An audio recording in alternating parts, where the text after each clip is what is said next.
예배드리고 기도하고 전도하고 교회를 세우고 서로 사랑하고 용서하고 그리고 베풀고 봉사하고 헌신하고 또 행복하게 잘 사는 것이겠죠. 그건 기본입니다. 기본이죠. 예수 믿고 구원받은 성도의 다른 점이 있다면 경건하게 사는 겁니다. 경건하게. 그리고 어떤 시험과 환난, 코로나와 같은 전염병이 있어도 믿음을 지키면서 죽으면 죽으리라 그렇게 사는 거예요. 그런데 제가 오늘 우리 그리스도인들이 땅에 살면서 좀 남다른 점이 있다면 저는 우리 예수 믿는 사람들이 가져야 할 남다른 점 세 가지가 있다고 생각해요. 그 첫째가 죽음의 문제를 좀 우리가 죽음의 문제에 대해서 확신, 죽은 후에 하나님의 나라에 간다는, 천국 입성한다는 그 확신을 가지고 교회를 다녔으면 좋겠어요. 두 번째는 예수님이 다시 오신다는 믿음의 소망을 가지고 교회 다녔으면 좋겠습니다. 예수님이 다시 오십니다. 왜 예수님이 다시 오시느냐? 이런 믿음을 가져야 되냐면요. 예를 들면 남편이 출장 갔다가 이제 돌아올 날이 되었어요. 그러면 아내가 남편을 기다릴 거 아닙니까? 남편이 온다는 것 자체도 반갑지만은 그 남편을 기다리는 거예요. 기다리다가 남편이 왔을 때 맞이하면 얼마나 좋겠어요. 그래서 예수님이 언제 오시든 간에 예수님을 기다리는 사람은요, 준비합니다. 단장합니다. 깨어 있습니다. 그리고 예배합니다. 언제나 남편이 올까 기다리면서 남편이 올 때 맞이하는 거죠. 그래서 예수님이 다시 오신다. 예수님의 재림을 기다린다는 것은요, 바로 이런 점이 다른 거예요. 남편이 없는 분들은 남편이 안 오니까 기다릴 게 없죠. 그러니까 내 마음대로 살면 돼요. 뭐 친구들하고 뭔 짓을 하든 상관없어요. 근데 남편이 온다면, 신랑이 온다면 다르죠. 그 자체가 다르다는 거예요. 예수님이 막상 오셨을 때하고 기다리는 준비하고는 약간 다르죠. 제가 그전에 요한복음 2장 가나의 혼인잔치를 통해서 종말론에 대해서 말씀을 드렸는데, 여기 말씀을 보면요, 이제 신랑하고 신부가 서로 이제 약혼을 해요. 그리고 이제 결혼식 날이 되면 신랑이 신부 집에 가서 신부를 데리고 옵니다. 이 신부는 신랑이 언제 올지 몰라요. 가나 혼인잔치의 특이성이 신부는 신랑이 언제 올지 모릅니다. 오늘 올지 내일 올지 언제 올지 몰라. 그런데 신랑을 기다리는 그 순간부터 이 신부는 단장을 해요. 기름 준비해요.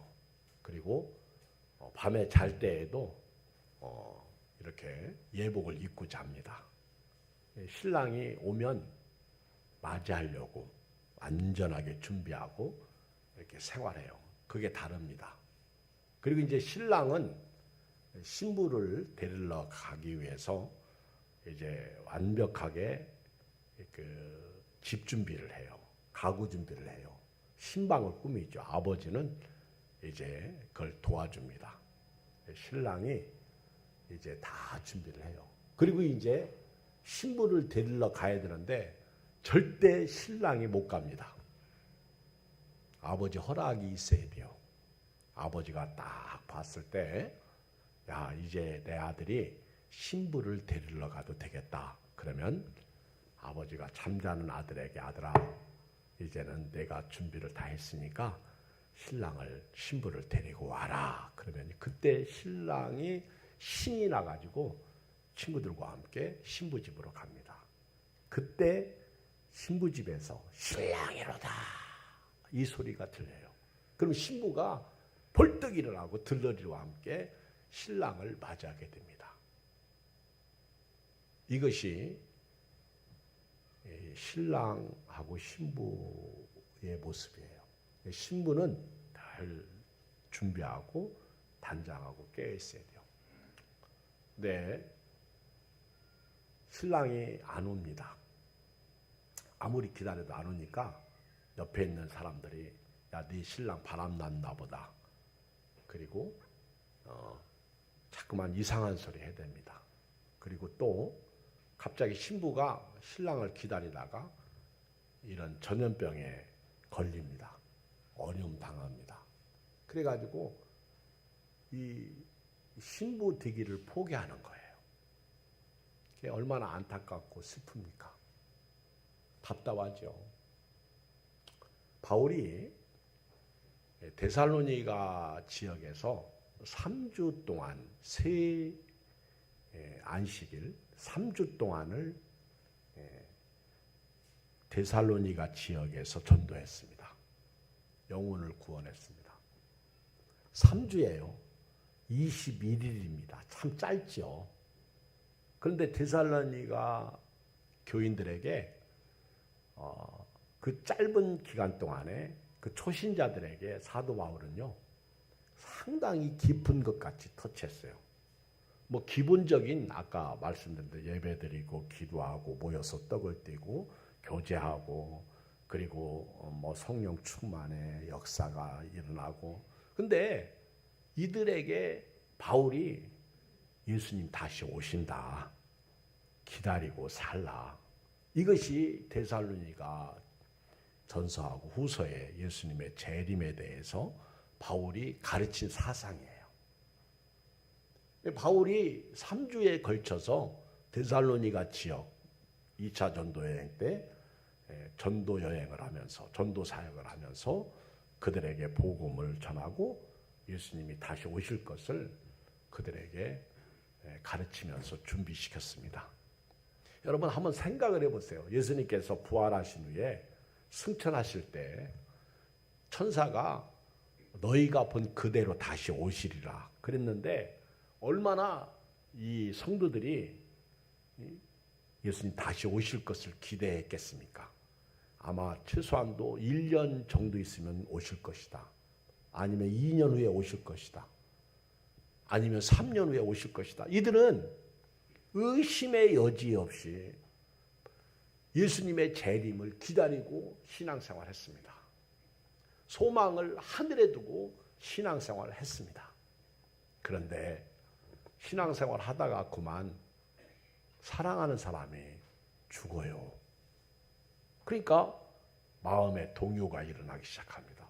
우리 바울께서 우리에게 복음을 전할 때 예수님이 다시 오신다고 했는데 이 내 사랑하는 부모님이 예수 믿고 먼저 죽었으니 이분들이 어떻게 되나?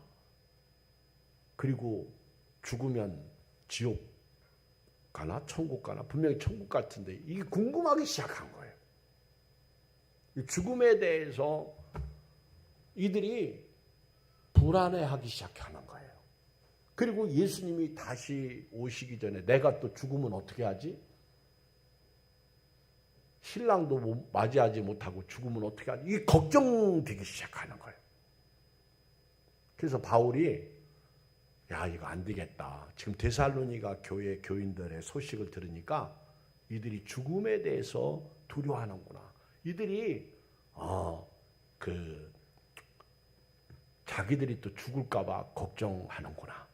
그래서 바울이 죽음의 문제 그리고 예수님이 다시 오실 때 날짜, 시간 문제 그리고 예수님이 다시 오실 때 그 주변의 상황, 환경의 문제 그리고 예수님이 다시 오실 때 어떻게 오시는지 그리고 심지어 우리가 예수님이 다시 오실 때 어떻게 예수님 영접해야 되는지 다시 오시는 그날까지 어떻게 살아야 할지를 데살로니가전서 5장에서 자세히 말씀하고 있는 겁니다. 저는 오늘 이 시간에 죽음의 문제하고 날짜 문제하고 그리고 예수님께서 오실 때 우리 그리스도인들이 하늘의 소망을 두고 어떻게 기다리며 살아야 되는지 이 부분에 대해서 조금 더 말씀을 드리겠습니다. 우리가 데살로니가 전서 4장 13절 이하에서 사도 바울이 그 죽음에 대해서 두려워하고 걱정하는 데살로니가 교인들을 향해서 우리 성도의 죽음은 자는 것이다 이렇게 말했어요. 여러분 자는 사람은 깨죠. 저는 어제 저녁에 잠을 잤어요. 제가 그 다음날 깼어요. 어제 저녁은 참 잘 잤어요. 어제 저녁에는 이렇게 잠이 안 와가지고 제가 이렇게 설교 동영상을 이렇게 틀어놓고 들어요. 듣다가 보면 자더라고. 그리고 보통 중간에 한두 번 깨는데 어제는 푹 잤어요. 자명종 소리가 4시 20분에 나보고 일어나라 기영아 그러더라고. 그 얘기는 안 했어. 그냥 띠리 그랬어요. 근데 일어나라 새벽기도 가라 그러더라고. 내가 하는 얘기야. 그래서 일어나가지고 새벽기도 왔어요. 잘 잤어요. 그리고 요즘에 이제 우리 교인들이 코로나 많이 걸리네. 문재일 장로님도 걸리셨지. 또 나는 안 걸린다고 맨날 그러시던 우리 김명수 권사님 어르신도 걸리셨지. 또 이분도 걸리셨나 봐. 강정자 집사님도 오늘 안 나오시고 보니까. 그리고 우리 교인들 가족 중에 걸렸지. 또 어떤 분은 몸이 또 갑자기 막 오한이 오니까 나 코로나 아닌가 해서 또 안 온 분도 있지. 교인들이 이 코로나 때문에 막 고생을 많이 하는 분도 또 있고 벌써 지난 주간에 보면 꽤 많이들 못 오시잖아요. 목사는 이런 거 보면 걱정스럽잖아. 마음이 괴롭잖아, 아프잖아. 그렇다고 또 어떻게 뭐 할 수도 없고. 그런데 이렇게 살다가 어느 날 교인들이 세상을 떠납니다. 떠나면 우선 가는 곳이 낙원이에요. 저와 여러분들은 딱 죽잖아요. 그러면 천국에 가는 거예요. 그걸 낙원이라고 말합니다. 근데 이걸 자는 거라고 그래요. 성도가. 오늘 13절 4장 13절에 보면 형제들아 자는 자들에 대해서 이렇게 말하죠. 여러분 성도는요 죽으면 자는 거예요. 낙원에서 쉰다. 그래서 그 요한계시록에 보면 주 안에서 죽는 자들은 복이 있다. 저들이 수고를 그치고 쉰다 그랬습니다. 그래서 이 잠이 안식이잖아요. 사랑하는 자들에게 잠을 주신다. 여러분 잠 잘 자는 게 큰 복이에요. 여러분들은 잘 주무십니까? 왜 못 주무셔? 그건 불안한 거예요. 여러분 모든 근심 걱정 염려를 다 내려놓으시고 평안하게 사시기를 바랍니다. 근데 그게 잘 돼요? 안 돼요? 안 돼. 근데 제가 이렇게 보니까 성격적으로 염려 근심 걱정이 없는 분들이 있더구만. 이분들은 돈이 없고요. 밥을 굶어도 염려 안 해. 난 이런 분들 참 존경스러워. 근데 성격적으로 돈도 많고 뭐 열심히 돈도 잘 버는데 염려 근심하는 분들이 너무 많아. 이런 분들은 병이 많아. 어제 제가 이렇게 좀 거북목에다가 이렇게 피곤하고 자꾸만 막 아프니까 우리 여자 권사님들이 목사님 이렇게 해보세요. 이렇게 하고 잠깐 목을 자라목처럼 빼고 이렇게 한번 해서 운동 좀 하시라고. 그래서 내가 한번 해봤어. 그랬더니 나보고 나는 잘하는 것 같은데 그렇게 하지 말고 이렇게. 그래 이렇게 했더니 그렇게 하지 말고 이렇게. 근데 와가지고 팔을 다치는데 얼마나 아픈지 한번 해봐. 여러분 다 손 내밀서 한번 해봐. 이렇게 했더니 이렇게 해요. 계속 해요. 왜 안 해? 자면은 괜찮아, 안 해도 되겠죠. 그리고 이제 내리세요. 그런데 신기하게도 이 목이 안 아프더라고. 그 나보고 그래요. 이렇게 이렇게 걸어 다니래 나보고. 우리 이영은 권사님 목사님은 이렇게 그래가지고 거울 앞에서 이렇게 딱 기대고 이렇게 해서. 근데 제가 그 새벽기도 오면서 이러고 왔는데 혹시 누가 쳐다보고 나보고 미쳤다고 할까봐 얼른 내렸네. 그래가지고 한쪽 들고 또 왔다가 한쪽 들고. 근데 신기하게 이 목 아픈 게 이게 많이 좋아지더라고. 나 그거 신기하다. 근데 아무리 건강해도 어느 날 이 세상을 떠나잖아. 죽잖아. 죽음을 피할 수가 없어. 그러니까 바울이 3주에 걸쳐서 데살로니가 교회에서 사역을 했는데 교인들이 이 죽음에 대해서 두려워하니까 걱정하지 마라. 예수님이 다시 오실 때 죽은 자가 먼저 일어난다. 그리고 그들을 데리고 오신다. 그리고 산 자들이 예수님을 맞이하게 될 것이다. 죽은 자보다 산 자가 결코 앞서지 못할 것이다. 그래도 건강하게 사셔야 됩니다. 네, 건강하게 사셔야 돼요. 아프지 말고 살아야 돼요. 근데 예수님의 재림을 기다리다가 죽어. 그래도 신경 쓸 거 없어요. 아멘. 일단은 쉬는 거야. 낙원에서. 아멘. 쉰다고 성경에 말하잖아. 잠잔다. 그거 쉰다. 그리고 예수님이 다시 오실 때 죽은 자들을 데리고 오는 거야. 할렐루야. 그때 만나는 거예요. 옆 사람 쳐다봐. 얘 싫어도 만나네. 여러분, 이 천국은 말입니다. 꼭 명심하고 들으세요. 교인들이 싸웠어. 기분 나쁘다고. 나 이 교회 안 다녀. 그리고 또 나도 안 다녀. 그래서 이제 헤어졌어. 제가 질문 하나 할게. 이 사람들이 지금 화해를 못했어요. 그리고 죽었어. 천국 갈까 못 갈까?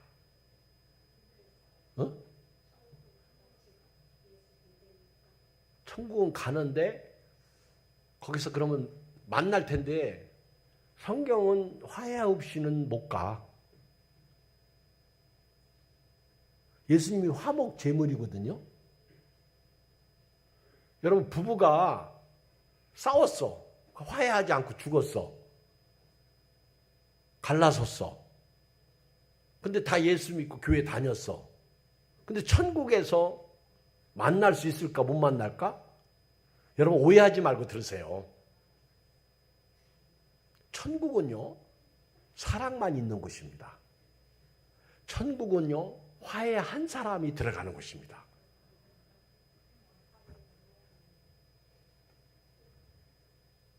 제가 오늘 장로님에게 아무개한테 전화해봤어. 그랬더니 그 전에 해봤대. 근데 장로님 말씀이 뭐 어디 가든지 교회만 잘 다니면 좋죠 뭐. 근데 저는 그게 답이지만은 저는 그렇게 생각하지 않아요. 어디를 가든지 교회 잘 다니는 건 좋은 거예요. 우리 먼저 가신 사모님도 옛날에 그런 얘기 많이 했어요. 우리 교회 떠나도 어디 가든지 교회 잘 다니면 우리는 책임 없다. 안 다니는 게 문제라는 거예요. 그런데 저는 개인적으로요. 떠나더라도 화해를 하고 떠나라는 거예요. 화해를 하고. 그 화해하면 떠날까 안 떠날까? 안 떠나.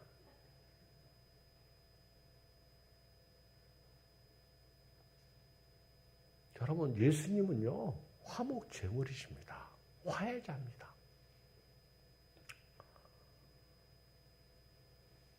우리가 요즘에 한 영혼을 얻기가 얼마나 힘든지 아세요? 우리 오늘 진석 집사님이 형제 한 분을 교회 데리고 왔어. 지난주부터 나보고 목사님 내가 한 분을 데려올 거라고. 얼마나 자랑하는지. 그리고 그날 안 왔어. 나는 엄청 기다렸어. 근데 오늘 오셨네. 진석 집사님이 전도를 했네. 여러분 한 영혼이요. 지금은 진짜 교회.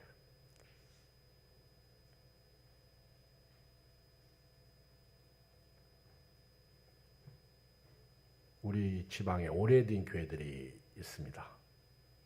근데 교회가 오래되다 보니까 연세 드신 분들이 많아.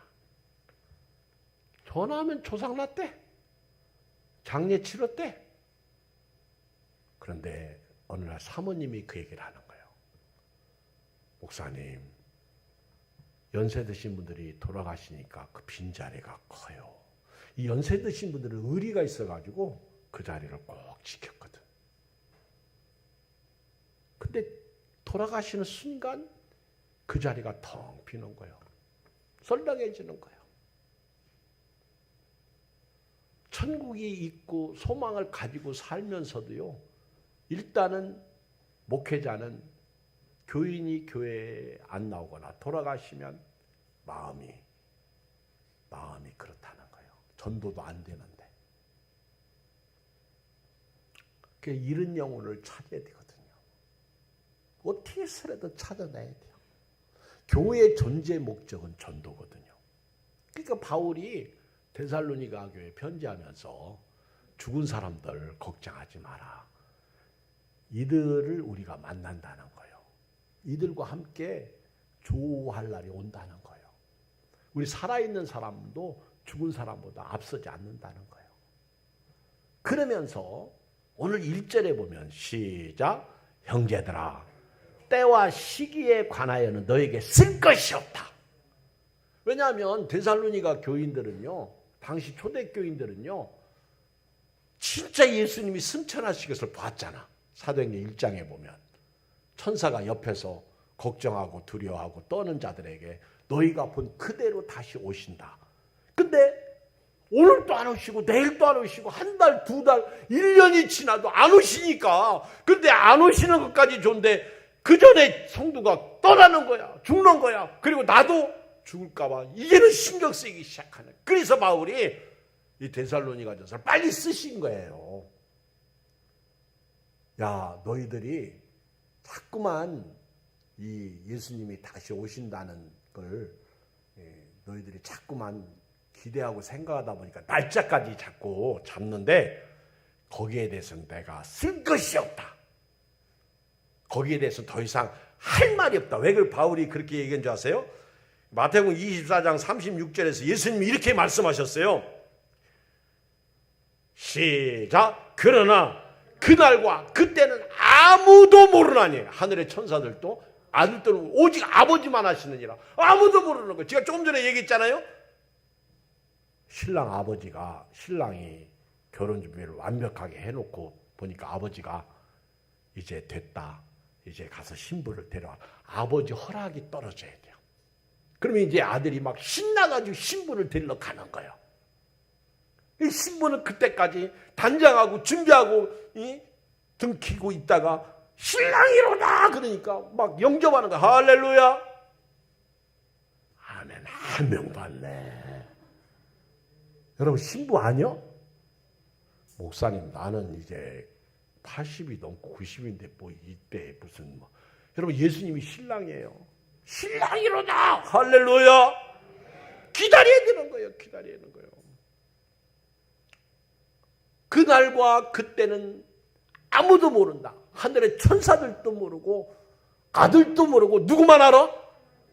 오직 아버지만 아시나. 예수님이 딱 아주 정해놨어요. 사도행전 1장 6절에 그들이 모였을 때 예수께서 여쭈어 이르되 주께서 이스라엘 나라를 회복하시면 이때니까 이르되 때와 시기 오늘 때와 시기 사도행전 1장에서 7절에 때와 시기는 아버지께서 자기 권한에 두셔서 너희가 알 바 아니요. 근데 자꾸 사람들이요 알려고 하는 이유가 4절입니다. 읽어요. 5장 4절 데살로니가전서 5장 4절 시작. 형제들아 너희는 어둠에 있지 아니하며 그날이 도둑같이 너에게 임하지 못하니. 자꾸 이 말씀 때문에 우리는 빛의 자녀고 어둠에 있지 아니하기 때문에 그리고 때와 시기는 어느 정도 알 수 있지 않냐 이렇게 자꾸 생각하고 날짜를 정하는 거예요. 이 영적이다. 조금 뭐 이렇게 성경을 조금 안다. 기도를 많이 한다. 뭐 이런 분들이 자꾸만 시한부 종말론을 만들어내는 거예요. 여러분 옆에 아는 누가 자꾸 날짜하고 시간을 얘기하면요, 그 사람들 이단이야. 여러분, 교회 이단 중에 가장 이단이 많은 게 재림과 관계된 거예요. 여러분, 옛날 그 이장님 목사 또 그 다가올 미래를 준비하라, 대비하라, 다미선교회 창립해가지고 그 뭐 10월 며칠 날 예수님 오신다고 날짜하고 몇 년, 몇 월, 며칠까지 정했다가 꽝 홍정길 목사님이 조크로, 농담으로 그 사람들 조롱하면서 그런 말을 했어요.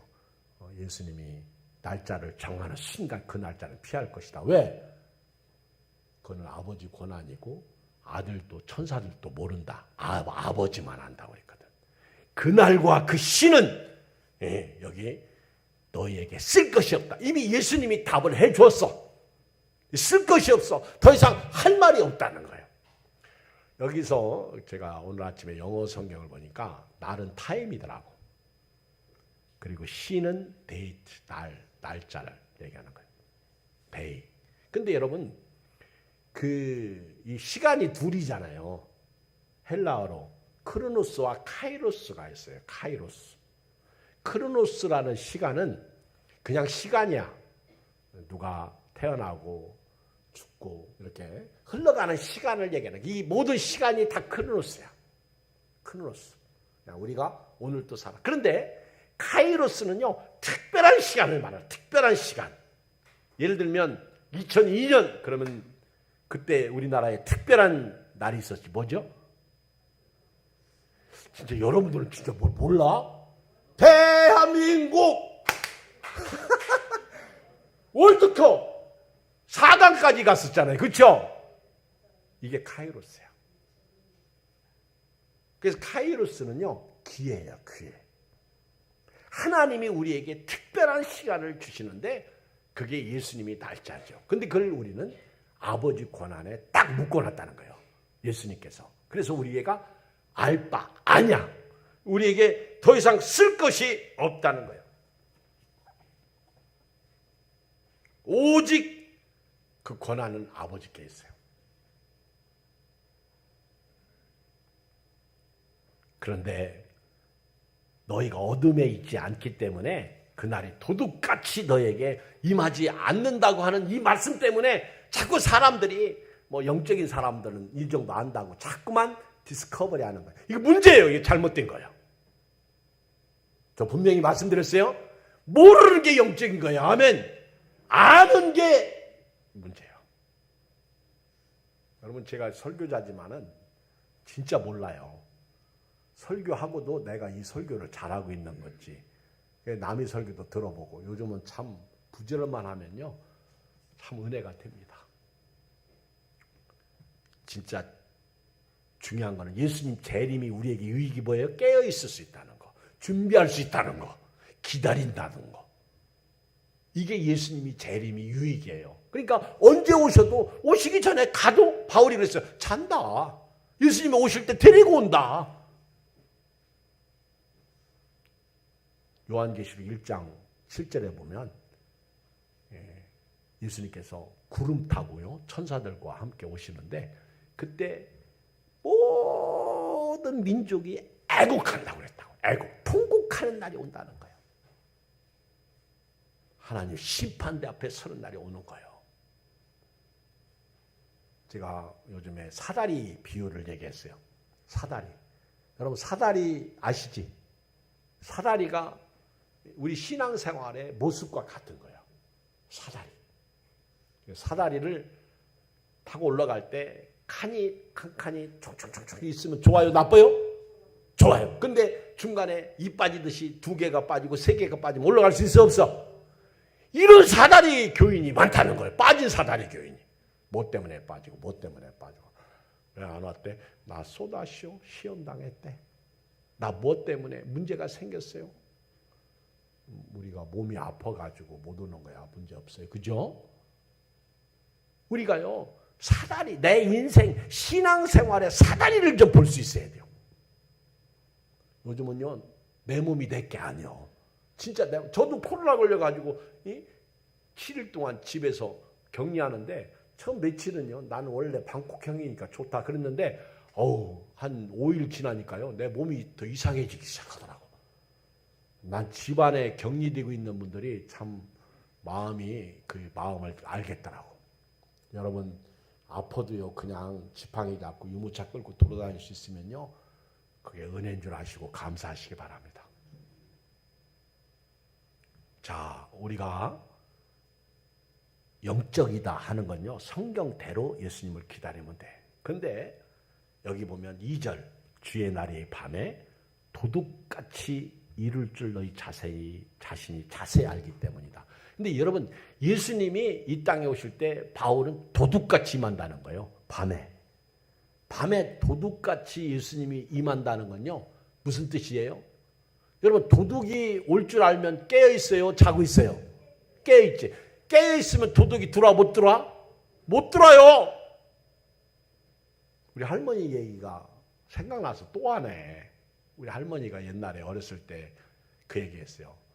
우리 손자인 저에게 어느 날 어떤 분이 돈을 벌었어. 얼마나 돈이 귀한지 옛날 돈이 엽전이었잖아요. 엽전. 구멍 뚫린 거. 엽전 봤어요? 엽전. 그래가지고 엽전을 한 냥, 두 냥, 세 냥 씌는 거예요. 너무 돈 벌어서 막 갑자기 돈이 생기니까. 근데 이 초저녁에 불이 켜져 있으니까 도둑이 지나가다가 보고요. 야, 내가 좀 훔쳐가야지. 그리고 이제 훔쳐가려고 기다리는 거예요. 근데 한 냥, 두 냥, 9냥, 10냥 그렇게 딱 쉬고 불 끄고 자면 훔쳐가려고. 그래가지고 이제 10냥까지 다 쉬는 거 보고 이제 자겠구나. 그때 다시 또 쉬네? 한 냥이요, 두 냥이요, 세 냥이요. 그럼 이제 불 끄겠지. 그때 또 쉬네? 얼마나 돈이 귀했으면요. 자꾸 쉬는 거야. 또 쉬고 또 세고 막 자꾸 세는 거야. 그러니까 도둑이 열받기 시작했어요. 이 도둑이 막 이 속에서 이렇게 끌어올리기 시작해요. 아니 저 옆은 내가 자야 내가 훔쳐가는데 자지도 않고 돈만 세고 불 켜놓고 있으니까 밤새 이지도 하고 있으니까 도둑이 화가 나가지고 문을 확 열고 자기 있는 돈 다 주면서 옛다 이것까지 쉬라고. 할렐루야. 깨어있으면 돈이 생겨. 도둑이 돈까지 주고 가네. 우리 할머니 얘기야. 근데 잠자면 있는 거 다 뺏긴다는 거예요. 잘못하면 죽여. 예수님 요한복음 10장 10절에서 도둑이 오는 것은 죽이고 멸망시키려고 왔다 그러잖아요. 도둑이요. 요즘 도둑은 옛날 도둑하고 틀려. 딱 도둑이 이제 부잣집을 딱 들어갔어. 은, 금, 폐물을 막. 그리고 부잣집은요. 달러도 많어. 난 안 가봤는데 뉴스에 보니까 그거 장롱에 많이 숨겨놨어. 도둑이 딱 꺼내가지고 이제 오는데 딱 뒤돌아보니까 부스럭거리네. 근데 꼭 자기를 본 것 같아. 저 부인이 여보 뭐 그러면서 뒤척이다가 자기를 본 것 같아. 도둑이 도둑질을 하고 나오다가 나를 봤으면 나를 신고하겠지. 그럼 나는 잡히겠지. 그러니까 안 되겠다 그러고 칼을 싹 뽑아가지고 죽이는 거예요. 그리고 그 집안을 쑥대밭 멸망시키는 거예요. 그래서 도둑이 오는 것은 도적질하고 죽이고 멸망시키려고 오는 거예요. 예수님이 오신 것은 양으로 하여금 생명을 얻게 하고 더 풍성히 얻게 하려고 오시는 거예요. 그 예수님이 도둑같이 이른다는 얘기는요. 그렇게 갑자기 오시는 예수님을 우리는 깨어있어 준비하고 기름 준비하죠. 기도하면서 예배하고 맞이할 수 있다는 거예요. 그 말씀을 지금 2절에서 하고요. 그리고 언제 예수님이 오시냐면 평안하다 안전하다 할 그때. 여러분 지금요. 우리 나라가 잘 먹고 잘 살죠. 이때 이런 때 조심해야 돼요. 여러분 보세요. 지금 인터넷 다음이나 네이버 뉴스를 보면요. 3차 전쟁이라는 얘기를 쉽게 접할 수 있어요. 교회 목사님들이 하는 얘기 아닙니다. 세상에 어떤 교인들이 하는 얘기가 아니에요. 세상 사람들이 지금 3차 전쟁은 시작됐다. 이렇게 얘기하고 있다고. 3차 전쟁 시작되면 끝나는 거예요. 왜? 러시아하고 우크라이나 전쟁은요, 뒤에 러시아하고 미국이 붙고 있는 거예요. 전쟁 못 끝나요. 계속 미국이 우크라이나 돕고 유럽에서 돕고 있고, 지금 기근, 지진, 세계 보세요. 지금 저 유럽이 가물어가지고 어느 바닥이 물이 말라가지고 공룡 발자국이 지금 화석이 발견되고 그러잖아. 그리고 양쯔강 거기도 가물러가지고 뭐 깊이 잠들었던 불상이 발견되고 뭐 그러잖아요. 몇천 년 전 것이. 지금 난리입니다. 이상기온이에요. 그리고 미국에서 대만에 누구 보낸다 그랬더니 지금 중국이 지금 막 또 옛날 같지 않아. 이 시진핑이 막 무기 동원해가지고 여차하면 터져. 거기에 핵. 우리 옆에 나라 김정은이는 이 윤석열 반맛 없다는 거예요. 걔 여동생 김 아무개 시켜가지고 반맛 없다는 거예요. 니네들 그러면 한번 터뜨리겠다. 우리나라에서 너희가 핵을 포기하면 뭐해? 걔들이 핵 포기해요? 나 같아도 안 포기해. 핵 포기하는 순간 무장 해제거든. 그러니까 성경에 마태복음에도 있고 베드로후서 3장에도 나오잖아요. 뜨거운 불에 해가 지구가 다 풀어지는 거예요. 이런 세상 가운데서 여러분들이 어떻게 사는 게 옳으냐는 거예요. 거룩한 행실과 경건한 마음으로 주님이 오시기를 사모하라는 거예요. 그래야 깨어있잖아요. 남편이 오는데 잠자는 여자가 미친 여자지 그게 정상적인 여자 아니잖아. 깨어있어야지. 아멘.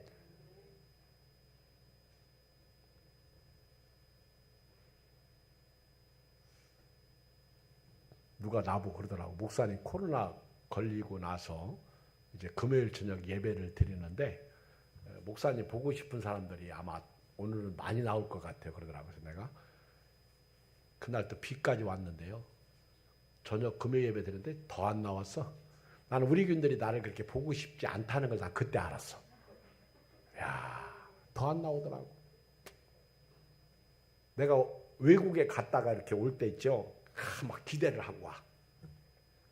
그런데 와보면 그 주간이 더 안 나와. 참 신기해요. 우리 집사람이 우리 아들을 낳았는데 순산했어요. 근데 막 이제 간호사가 그 아기를 보여주려고 이제 이렇게 할 때 막 기대를 한 거야. 내 세상에서 우리 아들만큼 예쁜 아주 최고로 아름답고 예쁘고 멋있는 아들이 딱 나타날 줄 알고 기대를 했는데 딱 보여주는데 밥맛. 내가 우리 아들을 봤는데 미안합니다. 우리 아들 그때 3.3kg 조금 넘게 났는데요. ET 같다고만. 아빠 닮아가지고 다리는 길쭉길쭉인데 이렇게 쭉 빠졌는데 이게 통통한 게 하나도 없어. 100일은 돼야 예뻐요. 그러니까 그때 그렇게 기대했는데 실망했다. 아마 예수님이 오늘 한국교회에 그런 실망은 하시지 않을까. 오늘 나를 보실 때 예수님이 실망하시진 않을까. 안전하다 평안하다 할 때 임신한 여자에게 해산의 고통이 이름과 같이 멸망이 갑자기 오는데 저와 여러분들은요 어떻게 살아야 돼요? 결론입니다. 결론. 5절 너희는 다 빛의 아들이요 낮의 아들이라. 우리가 밤이나 어둠에 속하지 아니하나니. 자 읽어요. 6절 시작. 그러므로 우리는 다른 이들과 같이 자지 말고 오직 깨어 정신을 차릴지라. 할렐루야. 이제 오늘 주일보다 다음 주일은요 더 회복의 역사가 자꾸 일어나기를 바랍니다. 아멘. 목사님이 예배드리라 그러면 아멘. 그래요. 친구 온다고 하지 마. 친구 오면 데리고 와. 아멘. 그렇게 믿음 생활 하자고요. 할렐루야. 기도하겠습니다. 우리 다 같이 통성으로 오늘 말씀 붙잡고 기도해요. 살아계신 아버지 하나님, 은혜와 사랑을 진실로